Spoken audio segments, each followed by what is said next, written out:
କାର୍ଯ୍ୟକ୍ରମ ଗତ ଦିନ ଥିଲା ଜନ୍ମାଷ୍ଟମୀ। ଜନ୍ମାଷ୍ଟମୀ पर्व पालन होती ठाकुरଙ୍କର जन्म वार्षिक जोटा पालन हुए प्रतिवर्ष ए वर्ष भी से प्रकार धूमधाम होपर आज हूँ नंद उत्सव।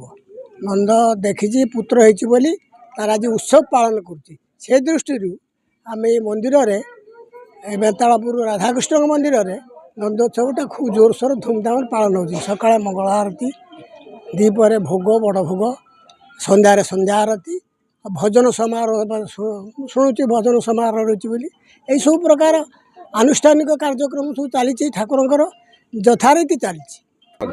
आज बेंतालपुर ग्राम जो यादव संघर राधाकृष्ण मंदिर नुआ मंदिर प्रथम करी मंदिर प्रतिष्ठा आज नुआ करी नंद उत्सव पालन कराउछि। बहुत श्रद्धालु ठाक आसुचंती संध्या सकाळे बहुत भीड़ जमी बहुत आनंद सहकार समस्त पालन करछंती।